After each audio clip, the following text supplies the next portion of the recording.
If you're a fan of chilling tales, you need to hear about the night that changed Farmer John's life forever. It was a night where reality and nightmare blurred into a haunting tapestry of fear and dread. The kind of night that leaves an indelible mark on the soul. A night that transforms the mundane into the macabre. At first it was just a faint rustling in the cornstalks, a sound so subtle it could easily be dismissed as the wind. But as the minutes ticked by, the rustling grew louder, more insistent, like whispers carried on the breeze. It was as if the very air was alive, whispering secrets that were never meant to be heard by human ears. The whispers seemed to grow in intensity, filling the air with an eerie presence. Shadows danced and flickered, creating an unsettling atmosphere that made John's skin crawl. The night seemed to close in around him, the darkness becoming a living entity that breathed and pulsed with malevolent intent. As he worked tirelessly in the field, he noticed a figure standing at the edge, barely visible in the dim light. It was tall, imposing, and shrouded in darkness. John's heart skipped a beat, but he convinced himself it was just a stray animal, yet the figure's stillness was unnerving, as if it were waiting for something, or someone.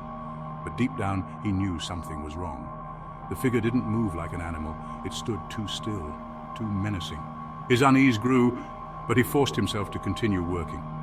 Each step he took felt heavier, as if the very ground beneath him was trying to hold him back, to keep him from escaping the impending doom. Then, without warning, the figure began to move closer, its presence filling the air with an unspeakable malevolence. John's heart raced. The whispers grew louder, a chilling chant that seemed to come from all directions. It was as if the night itself was conspiring against him, weaving a web of terror that he couldn't escape.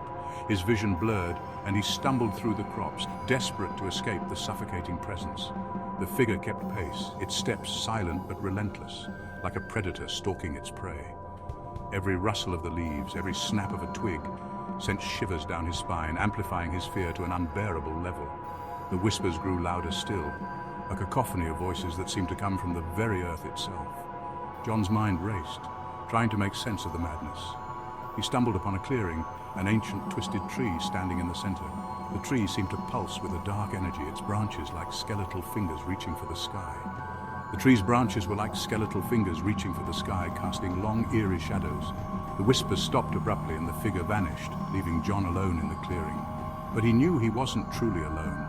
The air was thick with an unseen presence, a malevolent force that seemed to watch his every move. And then the harvest began. But it wasn't the crops being reaped, it was John's sanity. The tree drained his mind, leaving him a hollow shell of the man he once was. The whispers returned, now inside his head, echoing his deepest fears and darkest thoughts. When the sun finally rose, John was found curled at the base of the tree, his eyes vacant, his mind shattered. The once vibrant farmer was now a mere shadow of his former self. His hands, once strong and calloused from years of labor, now trembled uncontrollably, as if the very essence of his being had been siphoned away. The farm was never the same again. The land was cursed, and the tree remained, a dark sentinel waiting for its next victim. The whispers in the wind continued, a chilling reminder of the night that changed everything.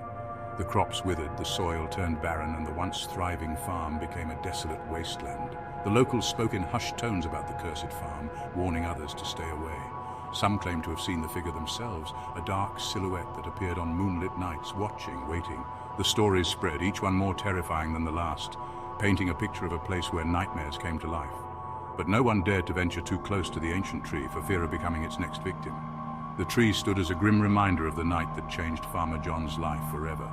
Its twisted branches seemed to reach out, beckoning the curious and the unwary to their doom.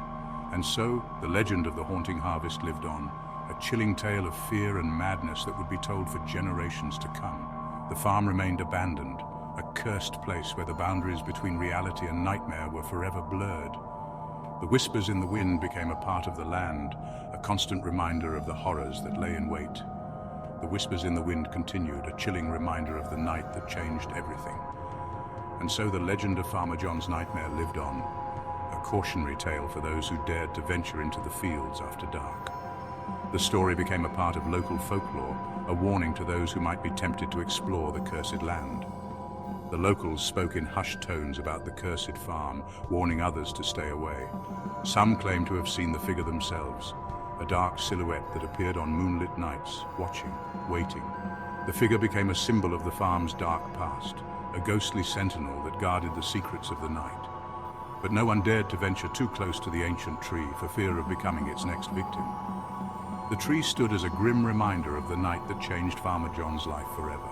Its presence loomed over the land, a dark shadow that cast a pall over the once thriving farm. And so the legend of the haunting harvest lived on, a chilling tale of fear and madness that would be told for generations to come.